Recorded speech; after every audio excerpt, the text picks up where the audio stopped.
Test পরীক্ষাটা কিন্তু আমরা যেই প্রশ্নগুলো টেস্ট পরীক্ষায় যেই প্রশ্নগুলো আমরা তোমাদের প্রশ্নে দেব, মনে রেখো খুবই গুরুত্বপূর্ণ প্রশ্নগুলো যেগুলো তুমি বোর্ডে পেতে পারো এমন প্রশ্নগুলি আমরা দেব। টেস্ট পরীক্ষা যখন শেষ হয়ে যাবে আমাদের মডেল টেস্টও কিন্তু হবে। সেই মডেল টেস্টে আমরা আবার আরেক সেট প্রশ্ন, মানে যেগুলো টেস্টে দিয়েছি একটাকেও টাচ করব না, আরো এক সেট প্রশ্ন তোমরা পেয়ে যাবা। বলতে পারো এই দুই সেট প্রশ্ন প্রত্যেক পেপারের, ফার্স্ট পেপারে দুই সেট, সেকেন্ড পেপারে দুই সেট, এই দুই সেট প্রশ্ন তোমার জন্য একটা খুব উপকার বয়ে আনবে বোর্ড পরীক্ষায়, এটা মাথায় রাখিও। এখন টেস্ট পরীক্ষা তো পাশ করতে হবে, এটা তো বিকল্প নেই। আমরা যারা ফাঁকি দিয়েছি, ক্লাস করিনি প্যান্ডেমিকের কারণে, 11 মাস 10 মাস আইসোলেটেড, কমপ্লিটলি আইসোলেটেড এমন স্টুডেন্টও কিন্তু আমাদের অনেক আছে, একজন দুজন না, অনেক আছে। মাঝে মধ্যে এসে মানে ভিজিট করে গেছেন, ভিজিটিং ক্লাস করে গেছেন, এমন সংখ্যাও কিন্তু অনেক। নিয়মিত ক্লাস করেছো, এটার সংখ্যাটা খুবই কম। তাদেরকে নিয়ে খুব একটা প্যারেশান করছি না, কিন্তু যারা একেবারে আইসোলেটেড ছিল তাদের নিয়েই যত মাথা ব্যথা। আসসালামু আলাইকুম স্যার। ওয়ালাইকুম আসসালাম। আমাকে ডাকছিলেন?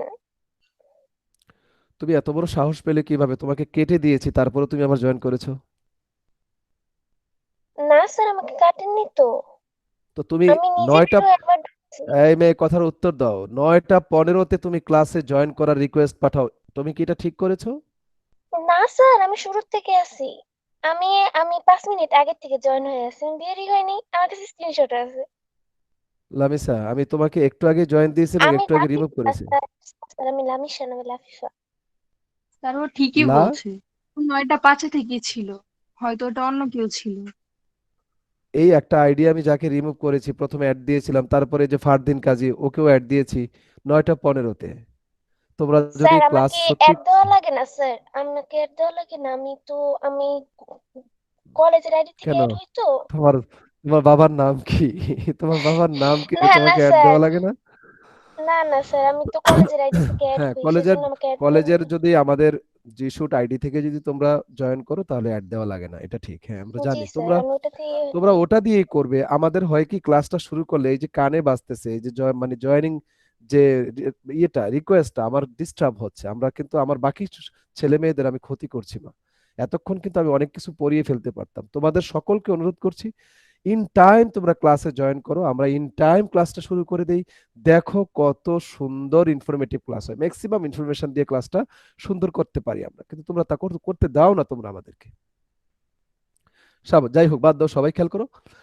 তাহলে আমরা বলছি যে আমরা এই যে দোয়া করছি আমরা 4 তারিখ থেকে আমাদের কলেজ ওপেন হয়ে যাক, তাহলে ওই ছেলে মেয়েদের জন্য আমাদের অনেক করণীয় আছে, কি কি করব তা গুছিয়েছি, এখন ইমপ্লিমেন্টেশনের বিষয়।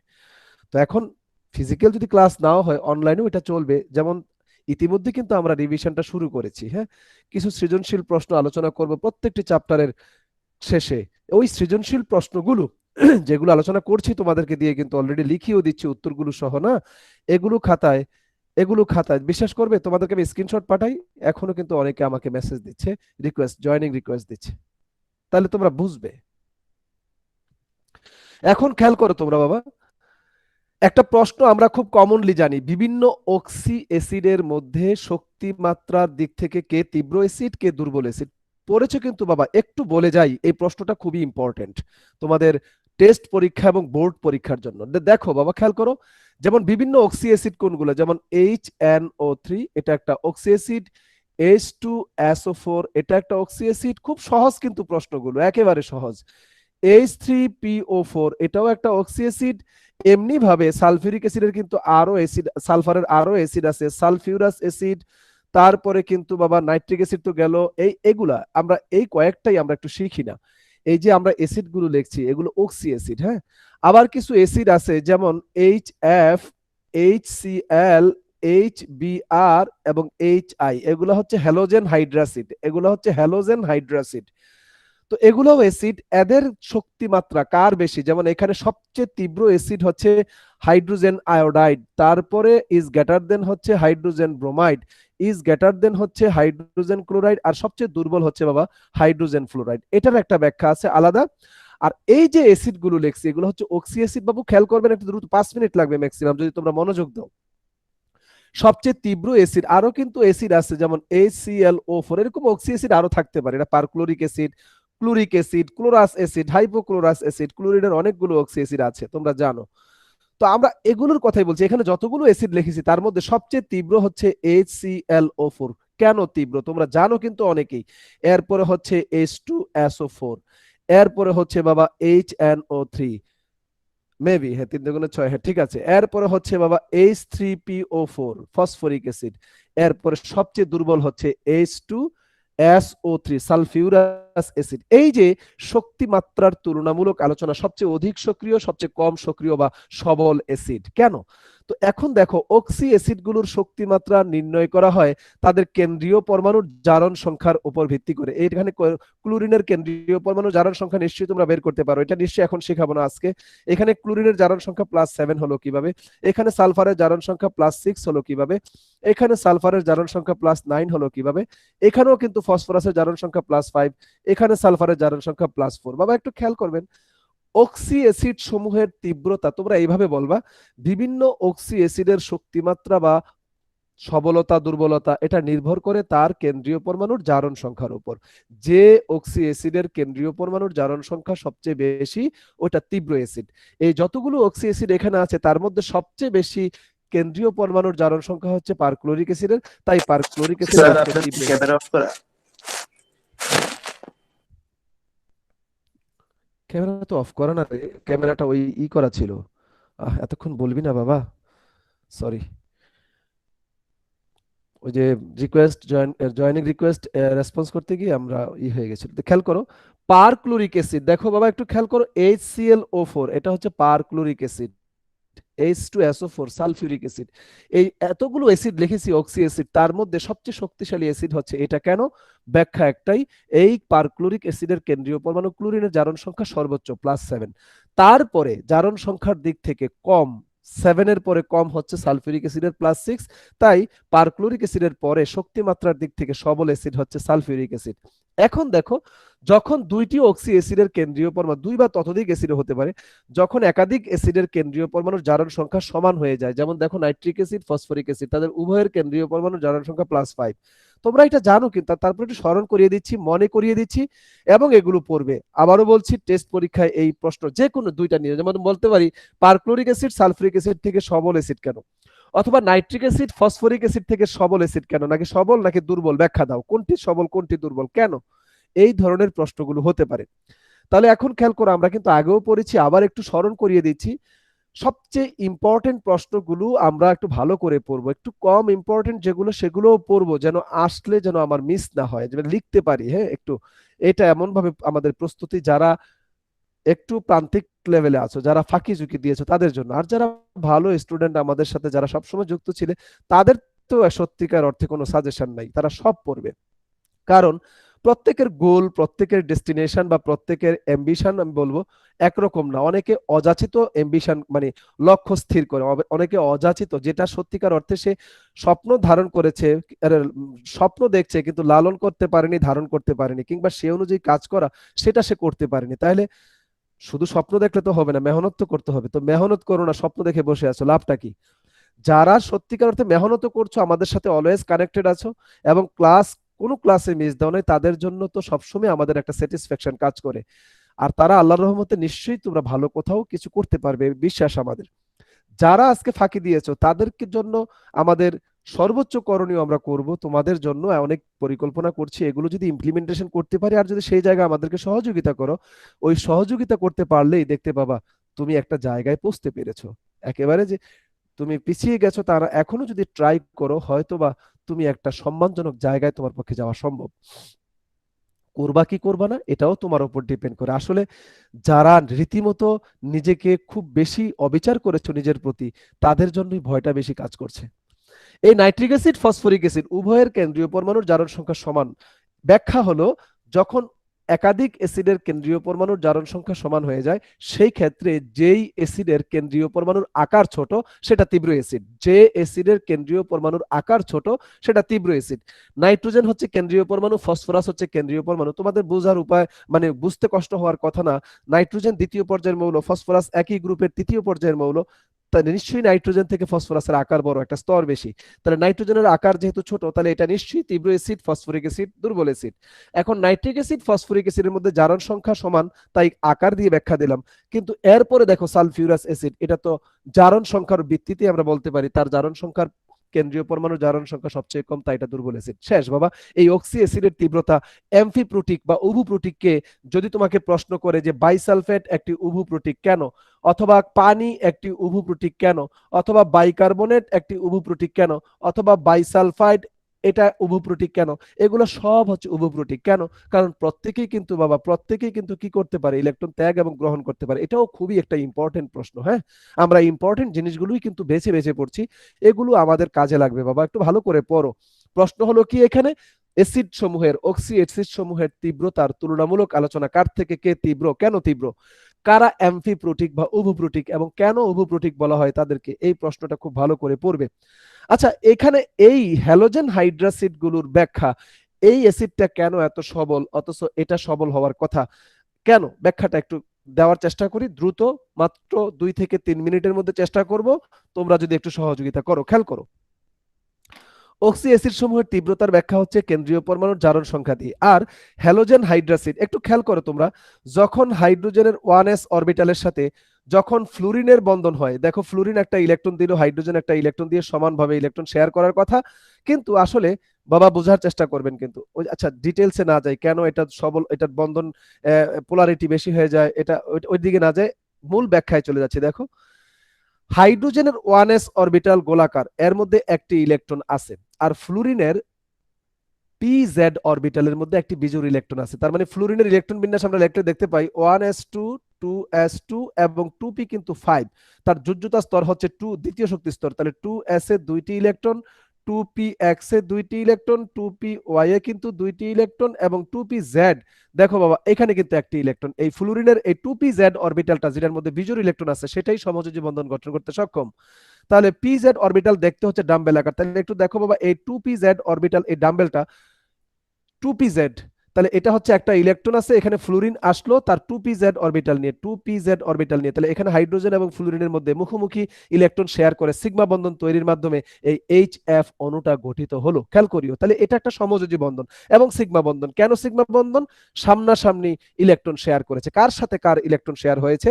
হাইড্রোজেনের 1s অরবিটালে একটা বিজোড় ইলেকট্রন, ফ্লুরিনের 2pz অরবিটালে একটা বিজোড় ইলেকট্রন, এই দুইটা অরবিটাল ফেস টু ফেস ওভারল্যাপের মাধ্যমে একটি সিগমা বন্ধন বা সমযোজী বন্ধন তৈরি করেছে। আচ্ছা, সমযোজী বন্ধন সবসময় শক্তিশালী।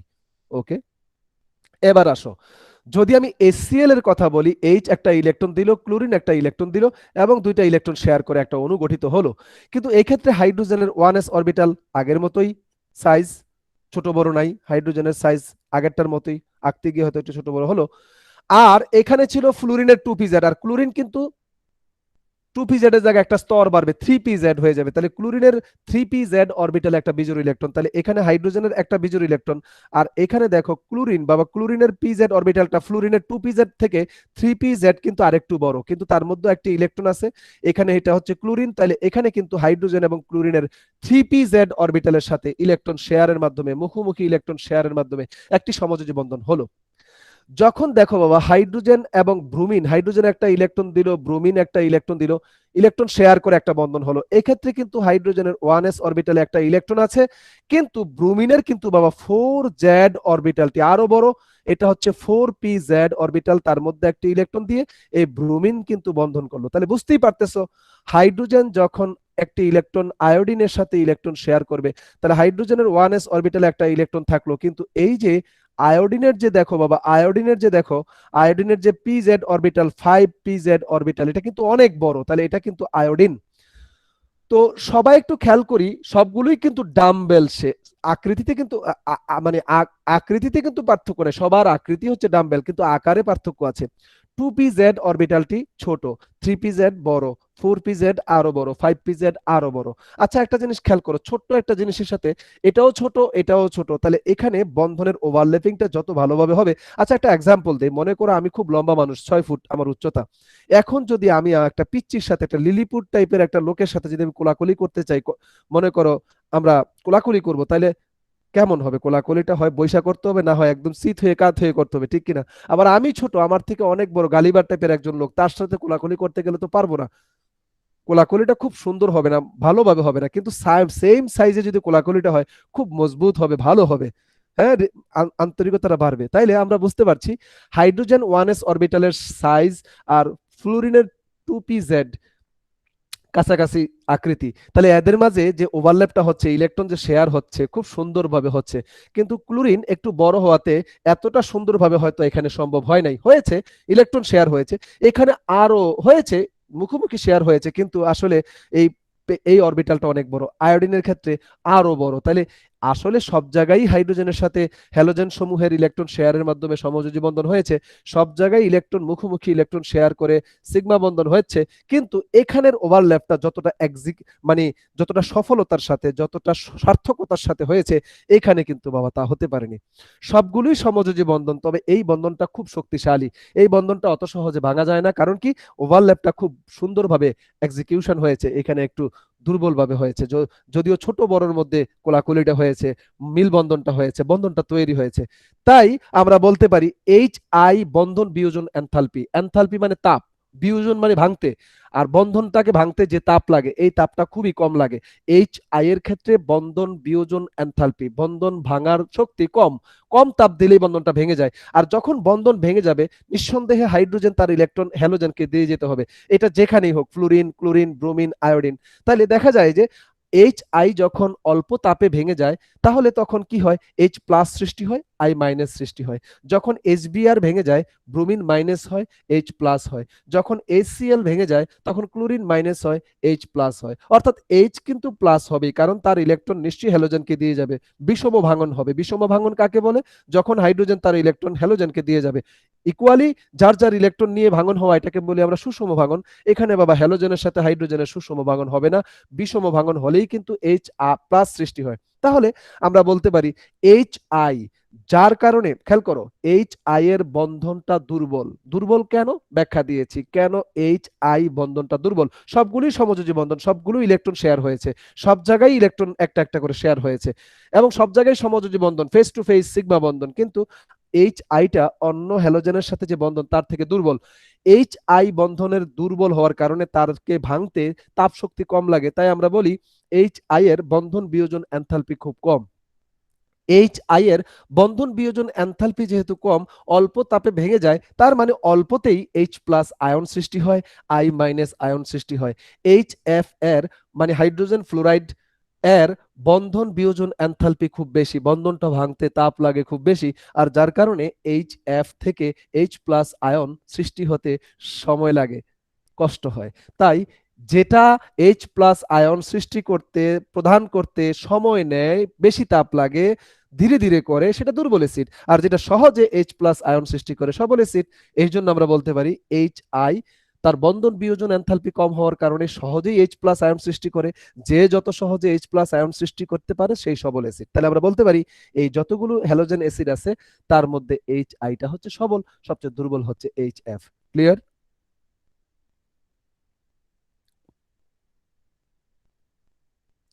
জি স্যার। কথা বলো। সবাইকে বুঝেছি যে একটা হচ্ছে অক্সি অ্যাসিড সমূহের তীব্রতা, সেটা হচ্ছে কেন্দ্রীয় পরমাণুর জারণ সংখ্যার উপর ভিত্তি করে আমরা ব্যাখ্যা দেব। আর হ্যালোজেন হাইড্রোক্সাইড গুলোর ব্যাখ্যা হচ্ছে বন্ধন বিয়োজন এনথালপি কম নাকি বেশি। কেন কম? কেন এইচ আই এর বন্ধনকে ভাঙতে কম তাপ লাগে? কারণ আমরা বলেছি, ব্যাখ্যাও দিয়েছি। তাহলে আমরা এই প্রশ্নগুলো একটু পড়ে নিব। আসো এবার। সরি।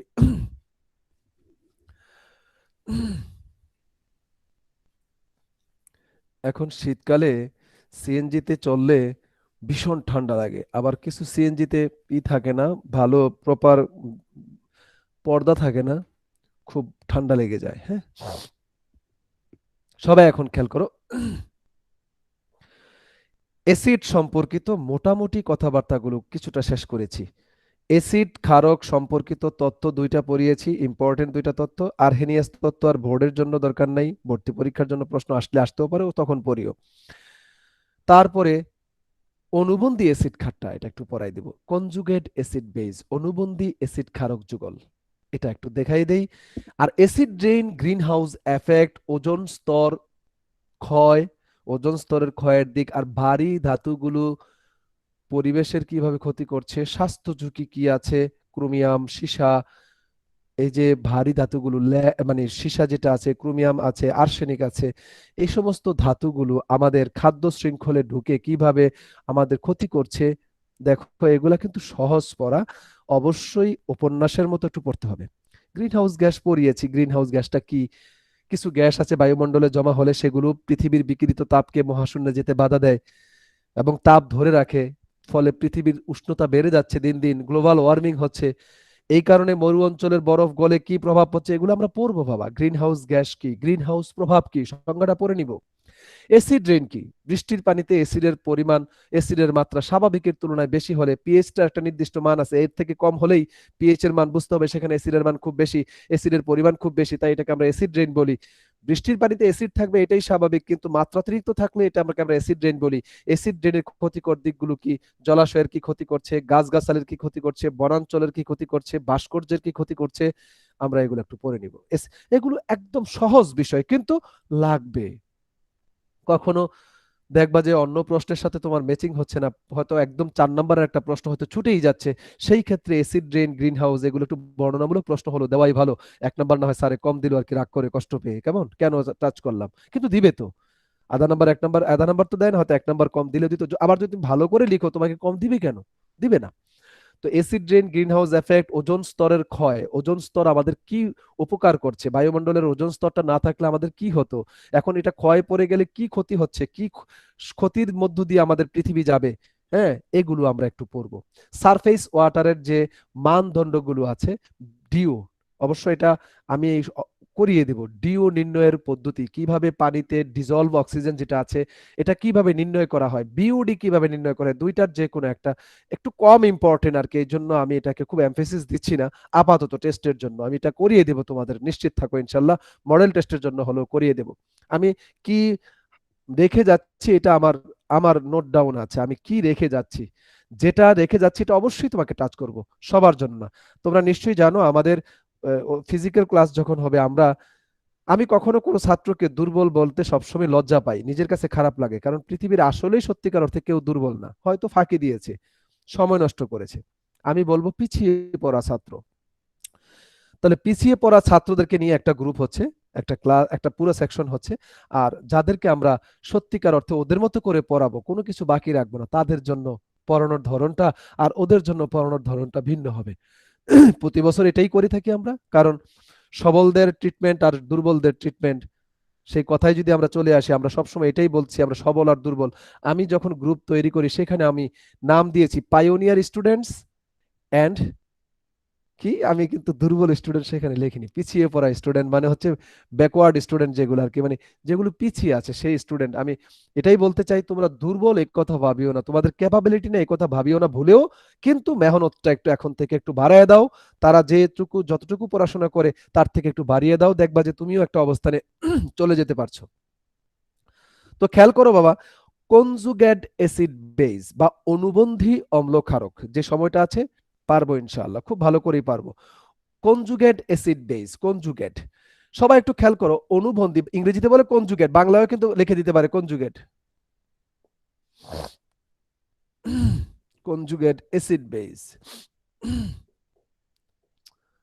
কনজুগেট অ্যাসিড বেস অথবা কনজুগেট অ্যাসিড কনজুগেট বেস, বাংলায় বলে অনুবন্ধী অম্ল ক্ষারক।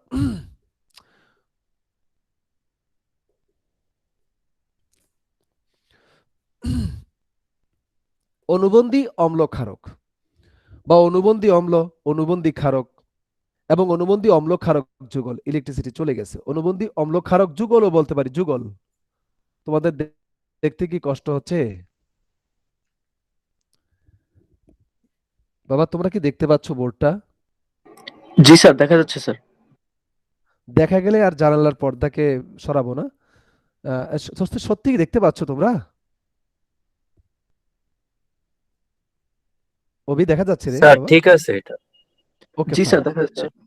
তাহলে বাবা একটু খেয়াল করো, দেখো তো দেখি ছেলেমেয়েরা, একটা অ্যাসিড যখন একটা H+ আয়নকে ছেড়ে দেয়, রিলিজ করে, তোমাদেরকে বলেছিলাম যে H2SO4 সহ যে কোনো অ্যাসিড যখন একটা H+ আয়নকে ছেড়ে দেয়, এদিকে ইকুয়াল টু এদিকে মাইনাস দেওয়া মানে ছেড়ে দেয়। তুমি চাইলে এই H+ আয়নটাকে এদিকে না দিয়ে তুমি ইকুয়াল টু দিয়ে এদিকে উৎপাদ হিসাবে, প্রোডাক্ট হিসাবেও দেখাতে পারো। তাহলে একটা জিনিসকে এদিকে দেওয়া মানে উৎপন্ন হওয়া বোঝায়, আর এদিক থেকে মাইনাস করা মানে এখান থেকে রিলিজ হওয়া বোঝায়। তো একই জিনিস, H2SO4 একটা H+ আয়ন রিলিজ করেছে, তাই উৎপন্ন হয়েছে। এখন কোন অ্যাসিড থেকে যদি একটা H+ হিসাবে বেরিয়ে যায়, বাকি যে অংশটা থাকছে, দেখো তো H2SO4 এর বাকি অংশটা কি থাকছে? H একটা থাকছে, SO4 থাকছে, কিন্তু এটা কিন্তু এখন আর চার্জ নিরপেক্ষ কোনো কিছু নয়। একটা H+ আয়ন বেরিয়ে যাবার কারণে তার মধ্যে একটি মাইনাস চার্জ গেইন করেছে, উৎপন্ন হয়েছে। মনে রাখবে সব সময়, দুইটা H+ বেরিয়ে গেলে দুইটা মাইনাস চার্জ গেইন করবে। তাহলে এটা হচ্ছে সালফিউরিক অ্যাসিড। এটা কিন্তু এখানে অ্যাসিডের ভূমিকা পালন করেছে, কারণ সে H+ আয়ন উৎপন্ন করেছে বা ছাড়ছে, ছেড়ে দিয়েছে। আর এটা কিন্তু বাইসালফেট আয়ন। বাবা একটু খেয়াল করবে, এটার নাম বাইসালফেট আয়ন।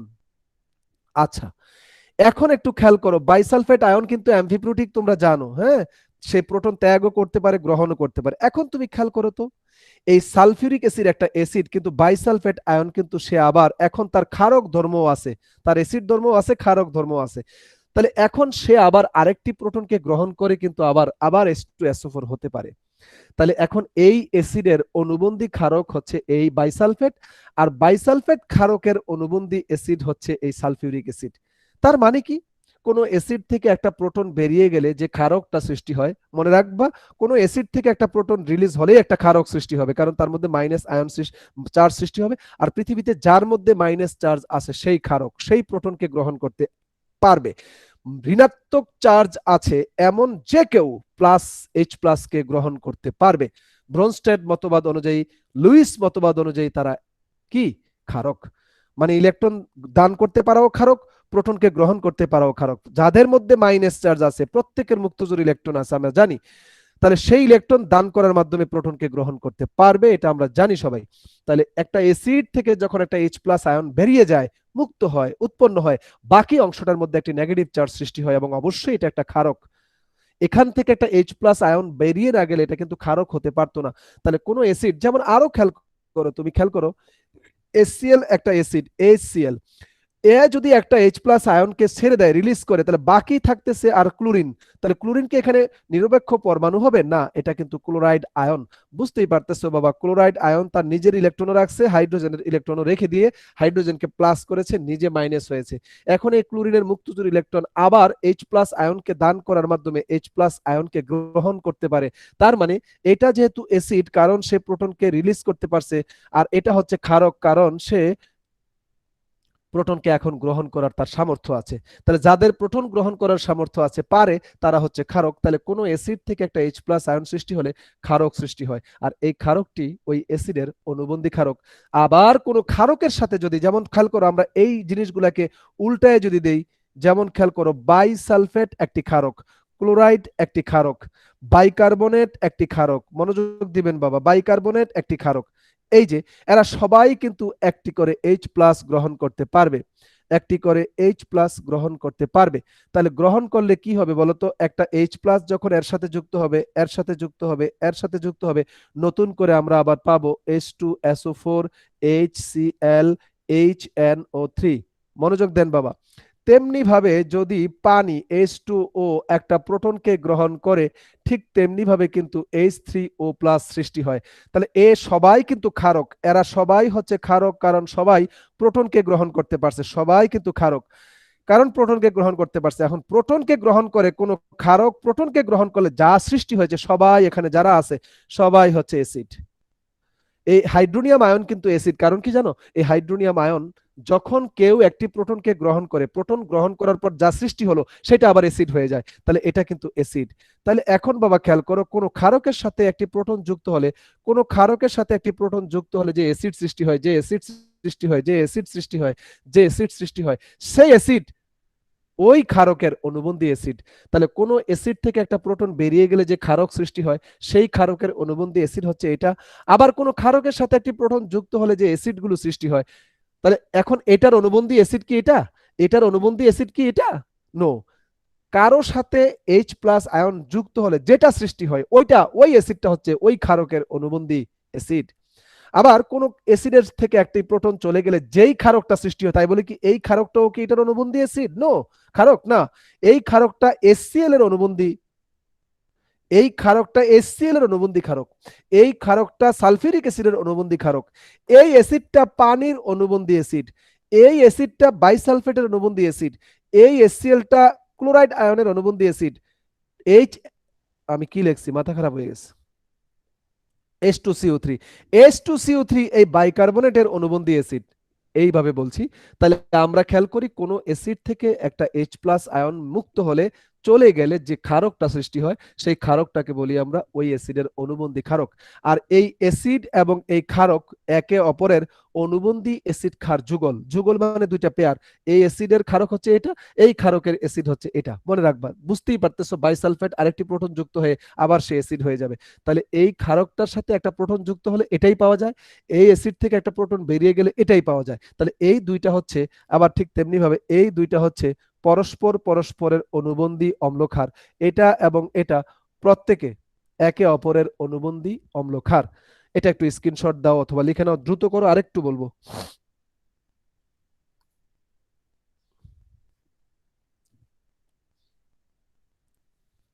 তাহলে অনুবন্ধী অম্ল ক্ষারক যুগল কাকে বলে, এটা আসলে কি অ্যান্সার দিব?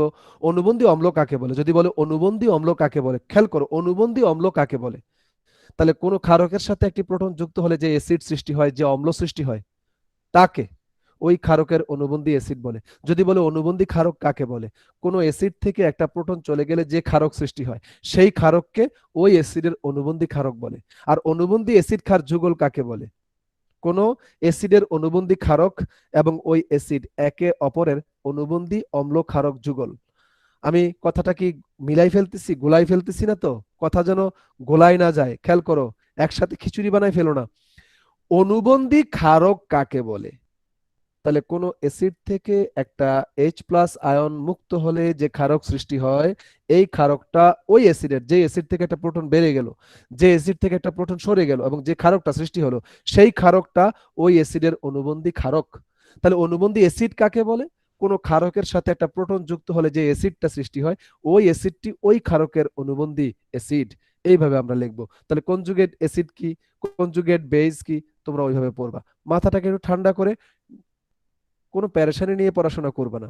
যতক্ষণ পড়বা আইসোলেটেড হয়ে, সকল কিছু বাদ দিয়ে, রোম প্রয়োজনে যদি একা রোম হয় তালা দিয়ে বন্ধ করে সিটকিনি লাগিয়ে পড়তে বসো। এখন তোমার তাই করতে হবে। এটা একটা যুদ্ধের সামিল, তোমরা যুদ্ধ অবতীর্ণ হয়েছো, 5 মাস 6 মাসের একটা যুদ্ধ। সূর্যকে দেখানোর দরকার নাই, সূর্য তোমাকে ভুলে যাবে না। বরং সূর্য তোমার 5 মাস পরে যখন একটা ভালো রেজাল্ট নিয়ে সূর্যের সামনে যাবা, সূর্য তোমাকে সাধুবাদ দিবে, ওয়েলকাম। মনে রেখো, ব্যর্থ লোককে সমাজ দেখতে পারে না, বাবা মা দেখতে পারে না, ভাই বোন দেখতে পারে না, ব্যর্থকে কেউ দেখতে পারে না। ব্যর্থ হলে পরে বুঝবা এটার জ্বালা কত খারাপ। কেউ তোমাকে সম্মান দেবে না, কেউ তোমার সাথে একটা ভালো করে কথা বলবে না, ঝাড়ি ঝুড়ি মনে করো, আর অপবাদ তো আছেই। কোনো প্রকারের কোনো সম্মান তো নাই যে ব্যর্থ হয়। স্টুডেন্ট লাইফে ব্যর্থ হওয়া মানে কর্মজীবনে ব্যর্থ হওয়া বলাই যায়, যদি মিরাকেল কিছু না হয়, যদি অন্য কিছু না হয়। ব্যর্থ হবেই এমন কথা বলা যায় না, হয়তো পড়াশোনায় ব্যর্থ হয়েছে, অন্যদিকে হয়তো সে সফল হলে হতেও পারে, কিন্তু এটা সংখ্যা। লেখাপড়া তুমি বললাম না, বড় রকমের চোর হলেও, ডাকাত হলেও, এটা কিন্তু পড়ালেখাটা লাগবে, পড়ালেখা তোমার লাগবেই। তুমি যাই হও না কেন, তুমি অনেক বড় হ্যাকার হতে পারো। এখন তো ডাকাত মনে করো যে এখন আর শীত কেটে ডাকাতি করে না, চুরি করে না, এখন ডাকাতি হচ্ছে অনলাইনে, চুরি হচ্ছে অনলাইনে করে। এখন সব অ্যাকাউন্ট হ্যাক করে একজনের টাকা আরেকজনের জায়গায় নিয়ে নেয়, এক দেশ থেকে আরেক দেশে নিয়ে নেয়। তো এরকম বড় বড় হ্যাকার হতে হলে তো লেখাপড়া লাগবে নাকি? লেখাপড়া ছাড়া কি চলবে? তুমি যেই যুগে আসছো, চোর তো আর মনে করো এখন আর সেই মানদাতার আমলের চোর নাই, চোর এখন অনেক উন্নত চোর হয়ে গেছে। চোর এখন আর গায়ের মধ্যে সরিষার তেল মাইখা চুরি করতে জানা, যে হ্যাঁ ধরবে, ধরে রাখতে পারবে না, হ্যাঁ পিছলে চলে আসবে, এমন বিষয়টা আর নাই বাবা।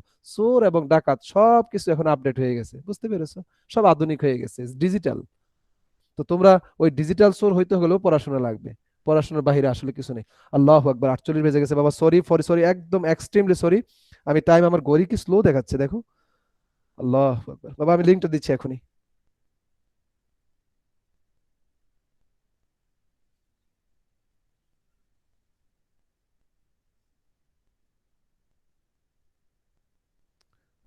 এটা আমার উচিত হয়নি, আজকে ক্লাসটা 3 মিনিট খেয়ে ফেলা, এটা ঠিক হয়নি, আমি ভুল করেছি। কারো টাইম নিয়ে নেওয়া আসলে ভালো না। স্যার এই ভিডিওটা কই পাবো এই আজকের ক্লাসে? ভিডিওটা আমার ড্রাইভে পাবো অথবা ওবির থেকে নিতে পারবি। জি স্যার। আমি ওবির থেকেও চাইলে লিঙ্কটা নিয়ে নিস, অথবা আমার থেকে, আমি যদি তোর যদি লাগে